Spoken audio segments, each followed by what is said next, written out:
सियावर रामचंद्र भगवान की जय हो, पवन सुत हनुमान की जय हो, उमापति महादेव की जय हो।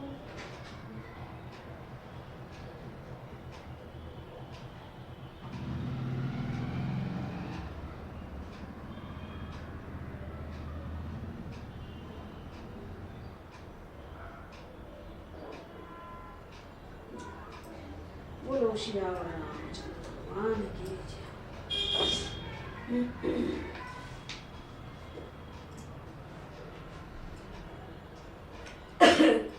कल के प्रसंग में लक्ष्मण जी इंद्रजीत के यज्ञ को विध्वंस करने के लिए पहुंच गए हैं और लक्ष्मण और इंद्रजीत की परस्पर रोष भरी बातचीत आज चल रही है और उनके साथ घोर युद्ध होने जा रहा है। विभीषण की यह बात सुनकर रावण कुमार इंद्रजीत क्रोध से मूर्छित सा हो उठा। वह रोषपूर्वक कठोर बातें कहने लगा और चलकर सामने आ गया। उसने खड्ग तथा दूसरे आयुध भी उठा रखे थे। काले घोड़ों से युक्त सजे सजाए विशाल रथ पर बैठा हुआ इंद्रजीत विनाशकाली काल के समान जान पड़ता था।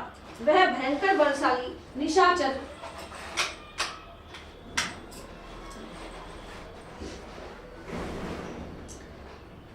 बहुत बड़े आकार वाले लंबे मजबूत वेगशाली और भयानक धनुष को तथा शत्रुओं का नाश करने में समर्थ बाणों को भी लेकर युद्ध के लिए उद्यत था। वस्त्राभूषणों से अलंकृत होकर रथ पर बैठे हुए उस महाधनुर्धर शत्रुनाशक बलवान रावण कुमार ने देखा लक्ष्मण अपने तेज से ही विभूषित हो हनुमान जी की पीठ पर आरूढ़ होकर उदयाचल पर विराजमान सूर्यदेव के समान प्रकाशित हो रहे हैं। देखते ही वह अत्यंत रोष से भर गया और विभीषण सहित सुमित्रा कुमार तथा अन्य वानर सिंहों से कहा, शत्रुओं, आज मेरा पराक्रम देखना। तुम सब लोग युद्ध स्थल में मेरे धनुष से छूटे हुए बाणों की दूसरे वर्षा को अपने अंगों पर उसी तरह धारण करोगे जैसे आकाश में होने वाली उन्मुक्त वर्षा को भूतल के प्राणी अपने ऊपर धारण करते हैं।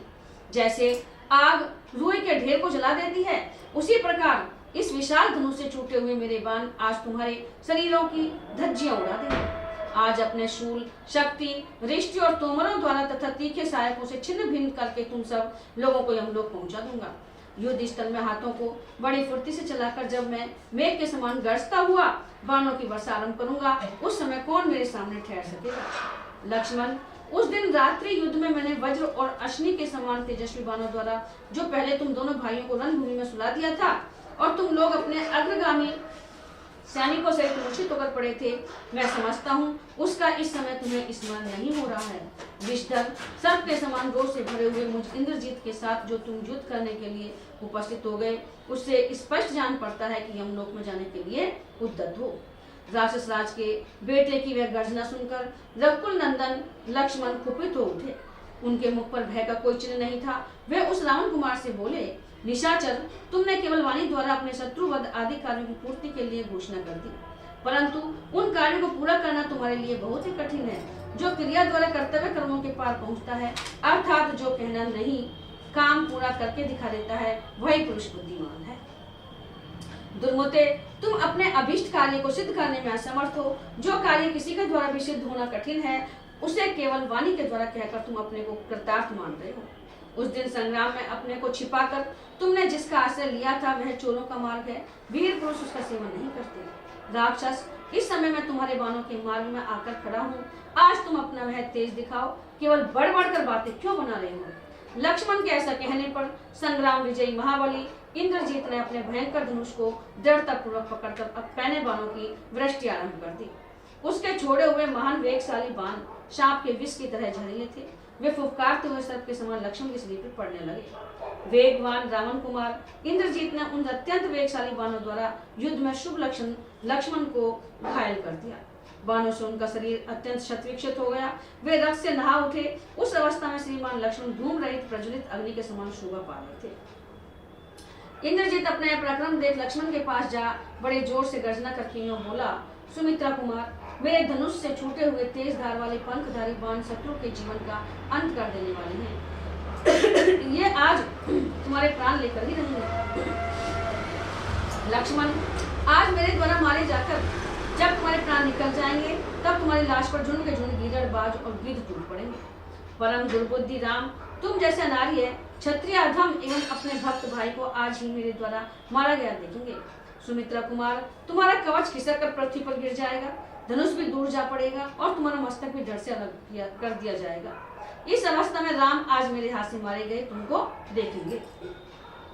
इस तरह कठोर बातें कहते हुए रावण कुमार इंद्रजीत से अपने प्रयोजन को जानने वाले लक्ष्मण ने कुपित होकर यह युक्ति युक्त उत्तर दिया। क्रूर कर्म करने वाले दुर्बुद्धि राक्षस, बकवास का बल छोड़ दे। तू ये सब बातें कहता क्यों है? करके दिखा। निशाचर, जो काम अभी किया नहीं उसके लिए यह व्यर्थ दीन क्यों आंकता है? तू जिसे कहता है उस कार्य को पूरा कर, जिससे मुझे तेरी इस बड़ा चढ़ाकर कही हुई बात पर विश्वास हो। नरबक्षी राक्षस, तू देख लेना, मैं कोई कठोर बात न कहकर तेरे ऊपर किसी तरह का आक्षेप न करके आत्म प्रशंसा किए बिना ही तेरा वध करूंगा। ऐसा कहकर लक्ष्मण ने उस राक्षस की छाती में बड़े वेग से 5 नाराज मारे, जो धनुष को कान तक खींचकर छोड़ गए थे। सुंदर पंखों के कारण अत्यंत वेग से जानने वाले और प्रज्वलित सर्प के समान दिखाई देने वाले वे बाण उस राक्षस की छाती पर सूर्य की किरणों के समान प्रकाशित हो रहे थे। लक्ष्मण के बाणों से आहत होकर रावण कुमार रोष से आग बबूला हो उठा। उसने अच्छी तरह चलाए हुए 3 बाणों से लक्ष्मण को भी घायल करके बदला चुकाया। एक और पुरुष सिंह लक्ष्मण थे तो दूसरी और राक्षस सिंह इंद्रजीत। दोनों युद्ध स्थल में एक दूसरे पर विजय पाना चाहते थे। उन दोनों का वह तुमुल संग्राम महाभयंकर था।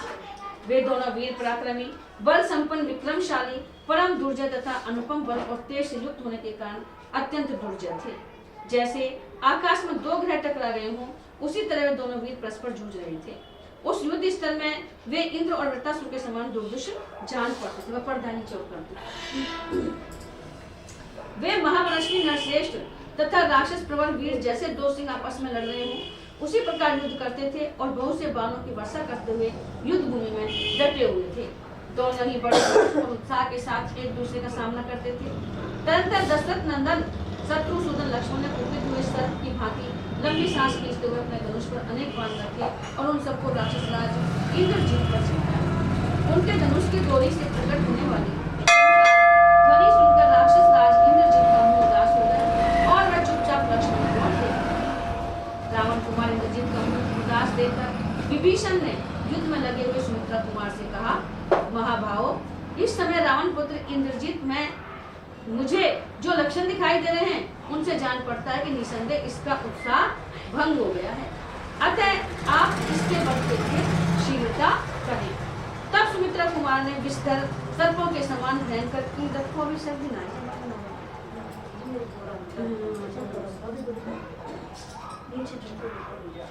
बाणों को धनुष पर चढ़ाया और उन्हें इंद्रजीत को लक्ष्य करके चला दिया। वे बाण क्या थे? महाविशाल सर्प थे। उन बाणों का स्पर्श इंद्र के वज्र की भांति दूसरा था।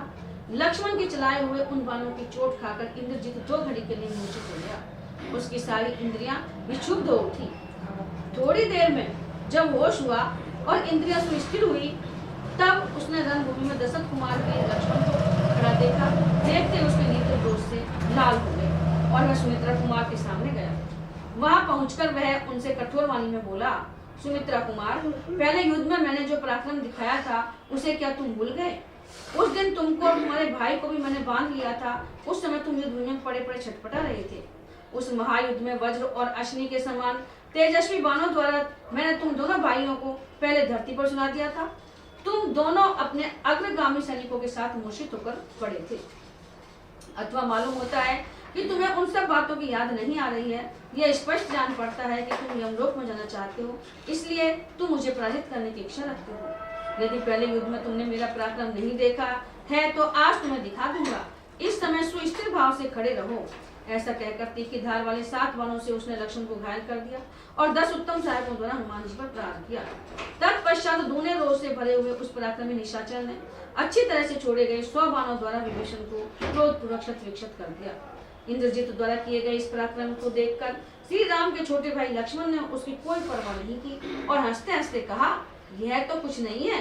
साथ ही उन नरश्रेष्ठ लक्ष्मण ने मुख पर भय की छाया तक नहीं आने दी। उन्होंने युद्ध स्थल में कुपित हो भयंकर बाण हाथ में लिए और उन्हें रावण कुमार को लक्ष्य करके चला दिया। फिर वे बोले, निशाचर, रणभूमि में आए हुए सूरवीर इस तरह प्रहार नहीं करते। तुम्हारे ये बाण बहुत हल्के और कमजोर हैं। इनसे कष्ट नहीं होता, सुख ही मिलता है। युद्ध की इच्छा रखने वाले सूरवीर सम्रांगण में इस तरह युद्ध नहीं करते। ऐसा कहते हुए धनुर्धर वीर लक्ष्मण ने उस राक्षस पर बाणों की वर्षा आरंभ कर दी। लक्ष्मण के बाणों से इंद्रजीत का महान कवच जो सोने का बना हुआ था टूटकर रथ की बैठक में बिखर गया, मानो आकाश से ताराओं का समूह टूटकर गिर पड़ा हो। कवच कट जाने पर नाराजों के प्रहार से वीर इंद्रजीत के सारे अंगों में घाव हो गए। वह सम्रांगण में रक्त से रंजित हो प्रातः काल के सूर्य की भांति दिखाई देने लगा। तब भयानक पराक्रमी वीर रावण कुमार ने अत्यंत कुपित हो समरभूमि में लक्ष्मण को सहस्त्रों बाणों से घायल कर दिया। इससे लक्ष्मण का भी दिव्य विशाल कवच छिन्न-भिन्न हो गया। वे दोनों शत्रु दमन वीर एक दूसरे के प्रहार का जवाब देने लगे। वे बारंबार हाँफते हुए भयानक युद्ध करने लगे। युद्ध स्थल में बाणों के आघात से दोनों के सारे अंग क्षत विक्षत हो गए थे, अतः वे दोनों सब और से लहूलुहान हो गए। दोनों वीर दीर्घ काल तक एक दूसरे पर पहने बाणों का प्रहार करते रहे। दोनों ही महामनस्वी तथा युद्ध की कला में निपुण थे। दोनों भयंकर पराक्रम प्रकट करते थे और अपनी अपनी विजय के लिए प्रयत्नशील थे। दोनों के शरीर बाण समूह से व्याप्त थे। दोनों के ही कवच और ध्वज कट गए थे, जैसे दो झरने जल बहा रहे हों। उसी तरह वे दोनों अपने शरीर से गरम गरम रक्त बहा रहे थे। दोनों ही भयंकर गर्जना के साथ बाणों की घोर वर्षा कर रहे थे, मानो प्रलय काल के दो नील मेघ आकाश में जल की धारा बरसा रहे हैं। वहां जूझते हुए उन दोनों वीरों का बहुत अधिक समय व्यतीत हो गया, परंतु वे दोनों न तो युद्ध से विमुख हुए और न उन्हें थकावट हुई। दोनों ही अस्त्र वेदताओं में श्रेष्ठ थे और बारंबार अपने अस्त्रों का प्रदर्शन करते थे। उन्होंने आकाश में छोटे बड़े बाणों का जाल सा बांध दिया। वे मनुष्य और राक्षस दोनों वीर बड़ी फुर्ती के साथ अद्भुत और सुंदर ढंग से बाणों का प्रहार करते थे। उनके बाण चलाने की कला में कोई दोष नहीं दिखाई देता था। वे दोनों घोर घमासान युद्ध कर रहे थे। बाण चलाते समय उन दोनों की हथेली और प्रत्यंचा का भयंकर एवं तुमुल नाद पृथक पृथक सुनाई देता था, जो भयंकर वज्रपात की आवाज के समान श्रोताओं के हृदय में कंप उत्पन्न कर देता था। उन दोनों रणोन्मत्त वीरों का वह शब्द आकाश में परस्पर टकराते हुए दो महाभयंकर मेघों की गड़गड़ाहट के समान सुशोभित होता था। वे दोनों बलवान योद्धा सोने के पंख वाले नाराजों से घायल ही हो शरीर से खून बहा रहे थे। दोनों ही यशस्वी थे और अपनी अपनी विजय के लिए प्रयत्न कर रहे थे। युद्ध में उन दोनों के चलाए हुए सुवर्ण में पंख वाले बाण एक दूसरे के शरीर पर पड़ते, रक्त से भीग कर निकलते और धरती में समा जाते थे। उनके हजारों बाण आकाश में तीखे शस्त्रों से टकराते और उन्हें तोड़कर टुकड़े टुकड़े कर डालते थे। वह बड़ा भयंकर युद्ध हो रहा था। उसमें उन दोनों के बाणों का समूह यज्ञ में घार पत्ते और आहवनीय नामक दो प्रज्वलित अग्नियों के साथ बिछे हुए कुशों के ढेर की भांति जान पड़ता था। उन दोनों महामनस्वी वीरों के छत विक्षत शरीर वन में पत्रहीन एवं लाल पुष्पों से भरे हुए पलाश और शेमल के वृक्षों के समान सुशोभित होते थे। एक दूसरे को जीतने की इच्छा वाले इंद्रजीत और लक्ष्मण रह रहकर बारंबार भयंकर मारकाट मचाते थे। लक्ष्मण रणभूमि में रावण कुमार पर चोट करते थे और रावण कुमार लक्ष्मण पर। इस तरह एक दूसरे पर प्रहार करते हुए वीर थकते नहीं थे। उन दोनों वेगशाली वीरों के शरीर में बाणों के समूह धंस गए थे, इसलिए वे दोनों महापराक्रमी योद्धा जिन पर बहुत से वृक्ष उग आए हों, उन दो पर्वतों के समान शोभा पाते थे। बाणों से ढके और खून से भीगे हुए उन दोनों के सारे अंग जलती हुई आग के समान उद्दीप्त हो रहे थे। इस तरह युद्ध करते करते उन दोनों का बहुत समय व्यतीत हो गया, परंतु वे दोनों न तो युद्ध से विमुख हुए और न उन्हें थकावट।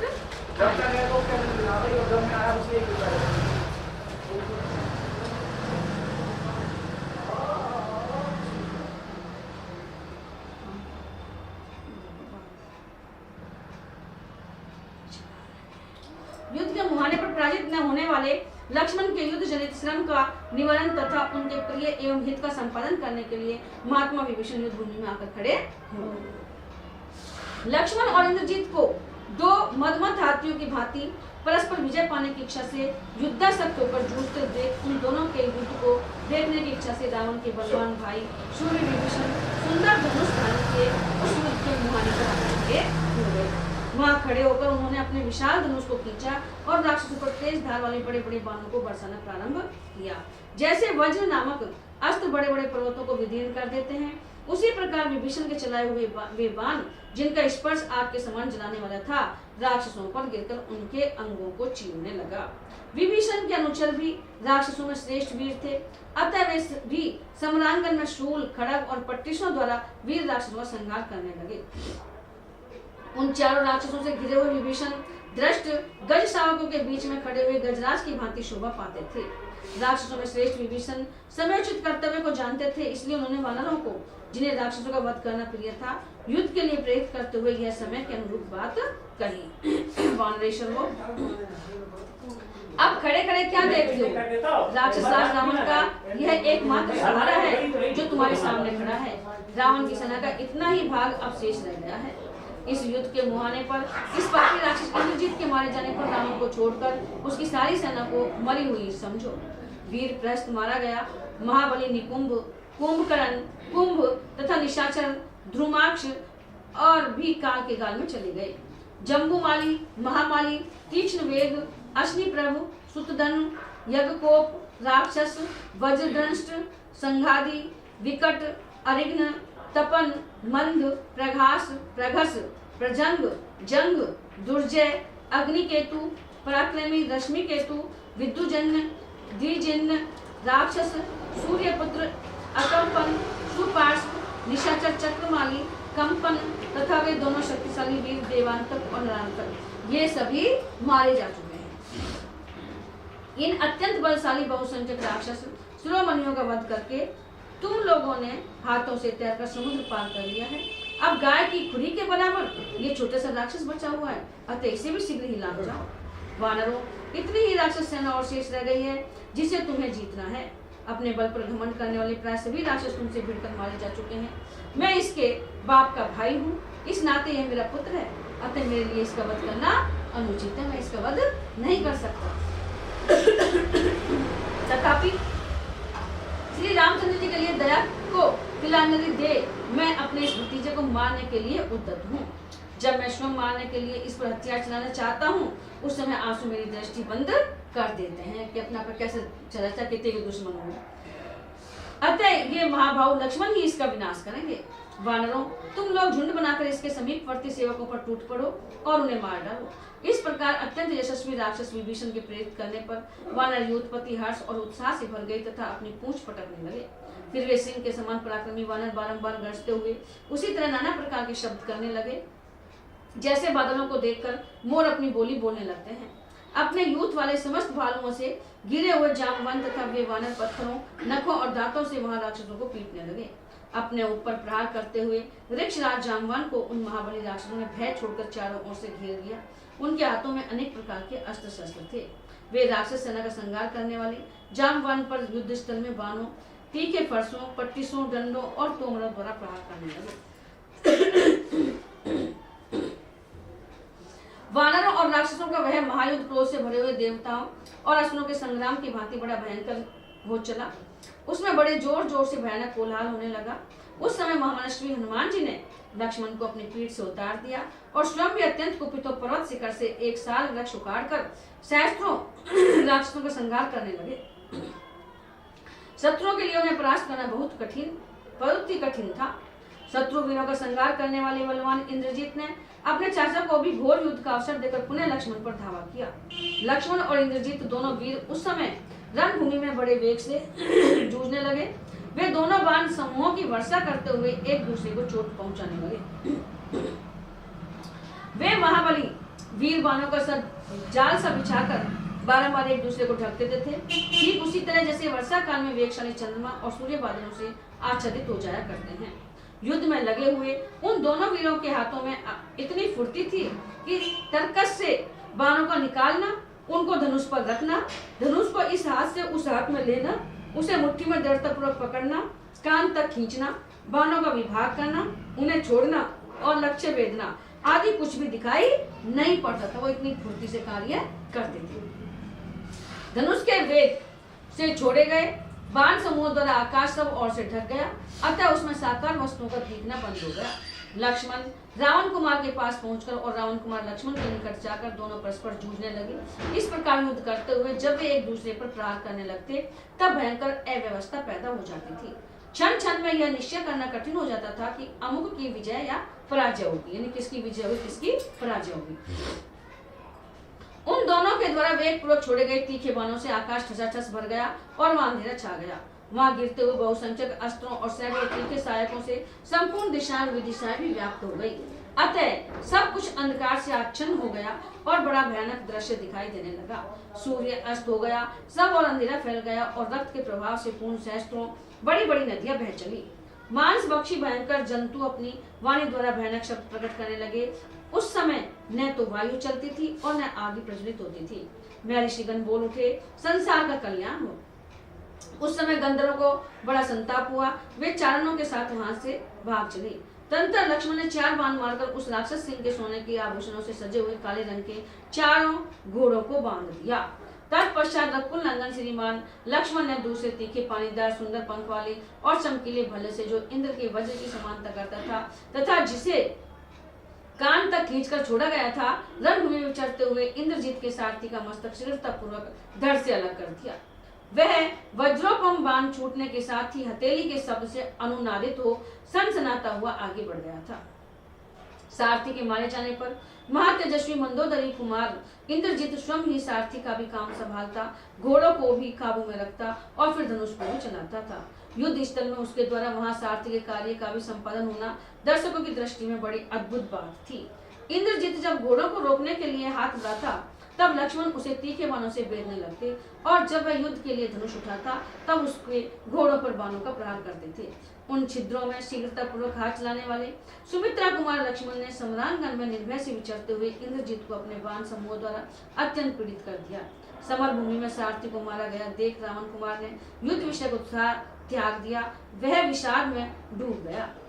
उस राक्षस के मुख पर विषाद छाया हुआ देख वे वानर युद्धपति बड़े प्रसन्न हुए और लक्ष्मण की बुरी बुरी प्रशंसा करने लगे। तत्पश्चात प्रमाथी, रभस, सरभ और गंधमादन इन 4 वानरेश्वरों ने अमरस से भरकर अपना महान मेघ प्रकट किया। वे चारों वानर महान बलशाली और भयंकर पराक्रमी थे। वे सहसा उछलकर इंद्रजीत के चारों घोड़ों पर कूद पड़े। उन पर्वताकार वानरों के भार से दब जाने के कारण उन घोड़ों के मुखों से खून निकलने लगा। उनसे रौंदे जाने के कारण घोड़ों के अंग भंग हो गए और वे प्राणहीन होकर पृथ्वी पर गिर पड़े। इस प्रकार घोड़ों की जान ले इंद्रजीत के विशाल रथ को भी तोड़ फोड़ कर वे चारों वानर पुनः वेग से उछले और लक्ष्मण के पास आकर खड़े हो गए।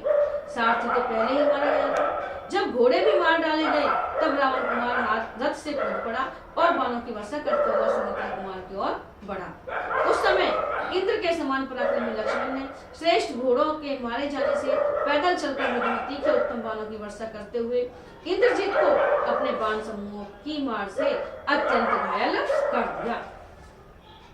घोड़ों के मारे जाने पर पृथ्वी पर खड़े हुए महातेजस्वी निशाचर इंद्रजीत का क्रोध बहुत बढ़ गया। वह तेज से प्रज्वलित सा हो उठा। इंद्रजीत और लक्ष्मण दोनों के हाथ में धनुष थे। दोनों ही अपनी अपनी विजय के लिए एक दूसरे के सम्मुख युद्ध में खड़े थे। वे अपने बाणों द्वारा परस्पर बल की इच्छा रखकर वन में लड़ने के लिए निकले हुए 2 गजराजों के समान एक दूसरे पर गहरे चोट करने लगे। वानर राक्षस में परस्पर संकार करते हुए इधर उधर दौड़ते रहे, परंतु अपने अपने स्वामी का साथ न छोड़ सके। तदनंतर रावण कुमार ने प्रसन्न प्रशंसा करके राक्षसों का हर्ष बढ़ाते हुए कहा, श्रेष्ठ निशाचरों, चारों दिशाओं में अंधकार छा रहा है, अतः यहाँ अपने या पराये की पहचान नहीं हो रही है। इसलिए मैं जाता हूँ, दूसरे रथ पर बैठकर शीघ्र ही युद्ध के लिए आऊंगा। तब तक तुम लोग वानरों को मुंह में डालने के लिए निर्भय होकर ऐसा युद्ध करो जिससे ये महामनस्वी वानर नगर में प्रवेश करते समय मेरा सामना करने के लिए न आवे। ऐसा कहकर शत्रु अंतर रावण कुमार वानरों को चकमा दे रथ के लिए लंकापुरी में चला गया। उसने एक स्वर्ण भूषित सुंदर रथ को सजाकर उसके ऊपर प्रास, खड़ग तथा बाण आदि आवश्यक सामग्री रखी। फिर उसमें उत्तम घोड़े जुटवाए और अश्व हाँकने की विद्या के जानकार तथा हितकर उपदेश देने वाले सारथी को उस पर बिठाकर वह महातेजस्वी समर विजयी रावण कुमार स्वयं भी उस रथ पर आरूढ़ हुआ। फिर प्रमुख राक्षसों को साथ ले वीर मंदोदरी कुमार काल शक्ति से प्रेरित हो नगर से बाहर निकला। नगर से निकलकर इंद्रजीत ने अपने वेगशाली घोड़ों द्वारा विभीषण सहित लक्ष्मण पर बलपूर्वक धावा किया। रावण कुमार को रथ पर बैठा देख सुमित्रा नंदन लक्ष्मण, पराक्रमी वानरगण तथा राक्षस राज विभीषण सबको बड़ा विस्मय हुआ। सभी उस बुद्धिमान निशाचर की फुर्ती देखकर दंग रह गए। तत्पश्चात क्रोध से भरे हुए रावण पुत्र ने अपने बाण समूहों द्वारा रणभूमि में सैकड़ों और हजारों वानर उत्पत्तियों को गिराना आरंभ किया। युद्ध विजयी रावण कुमार ने अपने धनुष को इतना खींचा कि वह मंडलाकार बन गया। उसने कुपित बड़ी शीघ्रता के साथ वानरों का संहार आरंभ किया। उसके नाराजों की मार खाते हुए भयानक पराक्रमी वानर सुमित्रा कुमार लक्ष्मण की शरण में गए, मानो प्रजा ने प्रजापति की शरण ली हो। तब शत्रु के युद्ध से रघुकुल नंदन लक्ष्मण का क्रोध भड़क उठा। वे रोष से जल उठे और उन्होंने अपने हाथ की फुर्ती दिखाते हुए उस राक्षस के धनुष को काट दिया। यह देख उस निशाचर ने तुरंत ही दूसरा धनुष लेकर उस पर प्रत्यंचा चढ़ाई, परंतु लक्ष्मण ने 3 बाण मारकर उसके उस धनुष को भी काट दिया। धनुष कट जाने पर विषधर सर्प के समान 5 भयंकर बाणों द्वारा सुमित्रा कुमार ने रावण पुत्र की छाती में गहरी चोट पहुंचाई। उनके विशाल धनुष से छूटे हुए बाण इंद्रजीत का शरीर छेदकर लाल रंग के बड़े बड़े सर्पों के समान पृथ्वी पर गिर पड़े। धनुष कट जाने पर उन बाणों की चोट खाकर मुंह से रक्तोमन करते हुए रावण पुत्र ने पुनः एक मजबूत धनुष हाथ में लिया। उसकी प्रत्यंचा भी बहुत दृढ़ थी। फिर तो उसने लक्ष्मण को लक्ष्य करके बड़ी फुर्ती के साथ बाणों की वर्षा आरंभ कर दी, मानो देवराज इंद्र जल बरसा रहे हो। यद्यपि इंद्रजीत द्वारा की गई उस बाण वर्षा को रोकना बहुत ही कठिन था, तो भी शत्रुदमन लक्ष्मण ने बिना किसी घबराहट के उसको रोक दिया। रघुकुल नंदन महातेजस्वी लक्ष्मण के मन में तनिक भी घबराहट नहीं थी। उन्होंने उस रावण कुमार को जो अपना क्रोध दिखाया वह अद्भुत सा ही था। उन्होंने अत्यंत कुपित को अपनी शीघ्र अस्त्र संचालन की कला का प्रदर्शन करते हुए उन समस्त राक्षसों को प्रत्येक के शरीर में 3-3 बाण मारकर घायल कर दिया तथा राक्षस राज के पुत्र इंद्रजीत को भी अपने बाणों समूहों द्वारा गहरी चोट पहुंचाई। शत्रु हंता प्रबल शत्रु के बाणों से अत्यंत घायल होकर इंद्रजीत ने लक्ष्मण पर लगातार बहुत बाण बरसाए, परंतु सूरवीरों का संहार करने वाले रथियों में श्रेष्ठ धर्मात्मा लक्ष्मण ने अपने पास तक पहुंचने से पहले ही उन बाणों को अपने तीखे सहायकों द्वारा काट डाला और रणभूमि में रथी इंद्रजीत के सारथी का मस्तक भी झुकी हुई गांठ वाले भले से उड़ा दिया। सारथी के न रहने पर भी वहां उसके घोड़े व्याकुल नहीं हुए, पूर्ववत शांत भाव से रथ को ढोते रहे और विभिन्न प्रकार के पैंतरे बदलते हुए मंडलाकार गति से दौड़ लगाते रहे। वह एक अद्भुत सी बात थी। सुदृढ़ पराक्रमी सुमित्रा कुमार लक्ष्मण एमर्स के वशीभूत रण क्षेत्र में उसके घोड़ों को भयभीत करने के लिए उन्हें बाणों से बेधने लगे। घोड़ों को भी बाण चलाने लगे। रावण कुमार इंद्रजीत युद्ध स्थल में लक्ष्मण के इस पराक्रम को नहीं सह सका। उसने उन एमर्स सुमित्रा कुमार को 10 बाण मारे। उसके लिए वज्र तुल्य बाण सर्प के विष की भांति प्राणघाती थे, तथापि लक्ष्मण के सुनहरी कांति वाले कवच से टकराकर नहीं नष्ट हो गए। लक्ष्मण कवच अभेद है ऐसा जानकर रावण कुमार इंद्रजीत ने उनके ललाट में सुंदर पंख वाले 3 बाण मारे।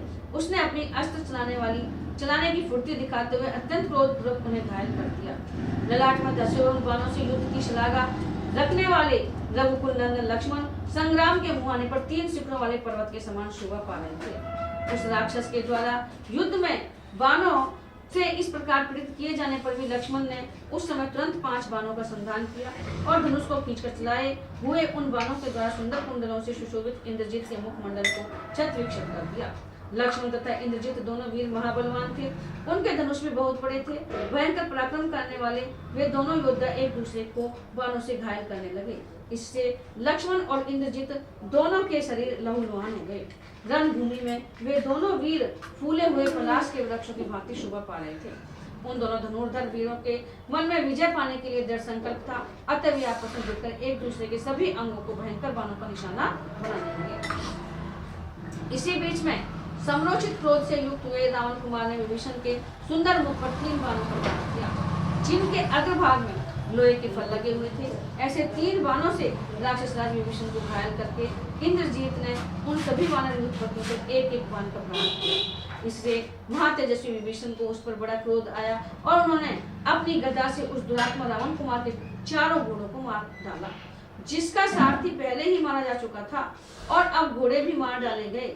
उस रथ से नीचे कूदकर महातेजस्वी इंद्रजीत ने अपने चाचा पर शक्ति का प्रहार किया। उस शक्ति को आती देख सुमित्रा का आनंद बढ़ाने वाले लक्ष्मण ने तीखे बाणों से काट डाला और 10 टुकड़े करके उसी पृथ्वी पर गिरा दिया। तत्पश्चात सुदृढ़ धनुष धारण करने वाले विभीषण ने जिसके घोड़े मारे गए थे उस इंद्रजीत पर कुपित हो उसकी छाती में 5 बाण मारे, जिनका स्पर्श वज्र के समान दुसह था। सुनहरे पंखों से सुशोभित और लक्ष्य तक पहुंचने वाले वे बाण इंद्रजीत के शरीर को विदीर्ण करके उसके रक्त में सन गए और लाल रंग के बड़े बड़े सर्पों के समान दिखाई देने लगे। तब महाबली इंद्रजीत के मन में अपने चाचा के प्रति बड़ा क्रोध हुआ। उसने राक्षसों के बीच में यमराज का दिया हुआ उत्तम बाण हाथ में लिया। उस महान बाण को इंद्रजीत के द्वारा धनुष पर रखा गया। देख भयानक पराक्रम करने वाले महातेजस्वी लक्ष्मण ने भी दूसरा बाण उठाया। उस बाण की शिक्षा महात्मा कुबेर ने स्वप्नों में प्रकट होकर स्वयं उन्हें दी थी। वह बाण इंद्र आदि देवताओं तथा असुरों के लिए भी असहाय एवं दुर्जय था। उन दोनों की परी के समान मोटी और बलिष्ठ भुजाओं द्वारा जोर जोर से खींचे जाते हुए उन दोनों के श्रेष्ठ धनुष दो क्रौंच पक्षियों के समान शब्द करने लगे। उन वीरों ने अपने अपने श्रेष्ठ धनुष पर जो उत्तम सहायक खड़े थे वे खींचे जाते ही अत्यंत तेज से प्रज्वलित हो उठे। दोनों के बाण एक साथ ही धनुष से छूटे और अपनी प्रभा से आकाश को प्रकाशित करने लगे। दोनों के मुख भाग बड़े वेग से आपस में टकरा गए। उन दोनों भयानक बाणों की जो ही टक्कर हुई उससे दारुण अग्नि प्रकट हो गई, जिससे धुआं उठने लगा और चिंगारियां दिखाई दी। वे दोनों बाण दो महान ग्रहों की भांति आपस में टकराकर सैकड़ों टुकड़े ही संग्राम भूमि में गिर पड़े। युद्ध के मुहाने पर उन दोनों बाणों को आपस के आघात प्रतिघात से व्यर्थ हुआ देख लक्ष्मण और इंद्रजीत दोनों को ही उस समय लज्जा हुई। फिर दोनों एक दूसरे के प्रति अत्यंत रोष से भर गए। सुमित्रा नंदन लक्ष्मण ने कुपित होकर वरुणास्त्र उठाया। साथ ही उस रणभूमि में खड़े हुए इंद्रजीत ने रौद्रास्त्र उठाया और उसे वरुणास्त्र के प्रतिकार के लिए छोड़ दिया। उस रौद्रास्त्र से आहत होकर लक्ष्मण का अत्यंत अद्भुत वरुणास्त्र शांत हो गया। दंत समर विजयी महातेजस्वी इंद्रजीत ने कुपित होकर दीप्तिमान आग्नेयास्त्र का संधान किया, मानो वह उसके द्वारा समस्त लोगों का प्रलय कर देना चाहता हो। परंतु वीर लक्ष्मण ने सूर्यास्त्र के प्रयोग से उसे शांत कर दिया। अपने अस्त्र को प्रत्यहत हुआ देख रावण कुमार इंद्रजीत अचेत सा हो गया। उसने आसुर नामक शत्रुनाशक तीखे बाण का प्रयोग किया। फिर तो उसके उस धनुष से चमकते हुए कूट, मुद्गर, शूल, भूषण, गदा, खड़ग और फरसे निकलने लगे। रणभूमि में उस भयंकर आसुरास्त्र को प्रकट हुआ देख तेजस्वी लक्ष्मण ने संपूर्ण अस्त्र शस्त्रों को विदीर्ण करने वाले महेश्वरास्त्र का प्रयोग किया, जिसका समस्त प्राणी मिलकर भी निवारण नहीं कर सकते थे। उस महेश्वरा अस्त्र के द्वारा उन्होंने उस आसुरास्त्र को नष्ट कर दिया। इस प्रकार उन दोनों में अत्यंत अद्भुत और रोमांचकारी युद्ध होने लगा। आकाश में रहने वाले प्राणी लक्ष्मण को घेर कर खड़े हो गए। भैरव गर्जना से गूंजते हुए वानरों और राक्षसों के उस भयानक युद्ध के छिड़ जाने पर आश्चर्यचकित हुए बहुसंख्यक प्राणी आकाश में आकर खड़े हो गए। उनसे घिरे हुए उस आकाश की अद्भुत शोभा हो रही थी। ऋषि, पितर, देवता, गंधर्व, गरुड़ और नाग भी इंद्र को आगे करके रणभूमि में सुमित्रा कुमार की रक्षा करने लगे। तत्पश्चात लक्ष्मण ने दूसरा उत्तम बाण अपने धनुष पर रखा, जिसका स्पर्श आग के समान जलाने वाला था। रावण कुमार को विदीर्ण कर देने की शक्ति थी। उसमें सुंदर पर लगे थे। उस बाण का सारा अंग सुडौल एवं गोल था। उसकी गांठ भी सुंदर थी। वह बहुत ही मजबूत और सुवर्ण से भूषित था। उसमें शरीर को चीर डालने की क्षमता थी। उसे रोकना अत्यंत कठिन था। उसके आघात को सह लेना भी बहुत मुश्किल था। वह राक्षसों को भयभीत करने वाला तथा विषधर सर्प के विष की भांति शत्रु के प्राण लेने वाला था। देवताओं द्वारा उस बाण की सदा ही पूजा की गई थी। पूर्व काल के देवासुर संग्राम में हरे रंग के घोड़ों से युक्त रथ वाले पराक्रमी शक्तिमान एवं महातेजस्वी इंद्र ने उसी बाणों से दानवों पर विजय पाई थी। उसका नाम था इंद्रास्त्र। वह युद्ध के अवसरों पर कभी पराजित या असफल नहीं हुआ था। शोभा संपन्न वीर सुमित्रा कुमार लक्ष्मण ने अपने उत्तम धनुष पर उस श्रेष्ठ बाण को रखकर उसे खींचते हुए अपने अभिप्राय को सिद्ध करने वाली यह बात कही, यदि दशरथ नंदन भगवान श्री राम धर्मात्मा और सत्य प्रतिज्ञ हैं तथा पुरुषार्थ में उनकी समानता करने वाला दूसरा कोई वीर नहीं है, तो हे अस्त्र तुम इस रावण पुत्र का वध कर डालो। सम्रांगन में ऐसा कहकर शत्रु वीरों का संहार करने वाले वीर लक्ष्मण ने सीधे जाने वाले उस बाण को कान तक खींचकर इंद्रास्त्र से संयुक्त करके इंद्रजीत की ओर छोड़ दिया। धनुष से छूटते ही इंद्रास्त्र ने जगमगाते हुए कुंडलों से युक्त इंद्रजीत के सिर स्त्रान सहित दीप्तिमान मस्तक को धड़ से काटकर धरती पर गिरा दिया। राक्षस पुत्र इंद्रजीत का कंधे पर कटा हुआ वह विशाल सिर जो खून से लथपथ हो रहा था भूमि पर सुवर्ण के समान दिखाई देने लगा। इस प्रकार मारा जाकर कवच सिर और सिर स्त्रान सहित रावण कुमार धराशायी हो गया। उसका धनुष दूर जा गिरा। जैसे वृत्रासुर का वध होने पर देवता प्रसन्न हुए थे, उसी प्रकार इंद्रजीत के मारे जाने पर विभीषण सहित समस्त वानर हर्ष से भर गए और जोर जोर से सिंहनाद करने लगे। आकाश में देवताओं, महात्माओं, ऋषियों, गंधर्वों तथा अप्सराओं का भी विजय जनित हर्षनाद गूंज उठा। इंद्रजीत को धराशायी हुआ जान राक्षसों की वह विशाल सेना विजय से उल्लसित हुए वानरों की मार खाकर संपूर्ण दिशाओं में भागने लगी। वानरों द्वारा मारे जाते हुए राक्षस अपनी सुदृढ़ खोपड़ी और अस्त्र तेजी से भागते हुए लंका की ओर चले गए। राक्षस बहुत डर गए थे, इसलिए सब के सब 25 खड्ग और फरसे आदि शस्त्रों को त्याग कर सैकड़ों की संख्या में एक साथ ही सब दिशाओं में भागने लगे। वानरों से पीड़ित होकर कोई डर के मारे लंका में घुस गए, कोई समुद्र में कूद पड़े और कोई पर्वत की चोटी पर चढ़ गए। इंद्रजीत मारा गया और रणभूमि में सो रहा है। यह देख हजारों राक्षसों में से एक भी वहां खड़ा नहीं दिखाई दिया। जैसे सूर्य के अस्त हो जाने पर उसकी किरणें यहाँ नहीं ठहरती हैं, उसी प्रकार इंद्रजीत के धराशायी होने पर वे राक्षस वहां रुक न सके, संपूर्ण दिशाओं में भाग गए। महाभाव इंद्रजीत निष्प्राण हो जाने पर शांत किरणों वाले सूर्य अथवा बुझी हुई आग के समान निस्तेज हो गया। उस समय राक्षस राज इंद्रजीत के समर भूमि में गिर जाने पर सारे संसार की अधिकांश पीड़ा नष्ट हो गई, सबका शत्रु मारा गया और सभी हर्ष से भर गए।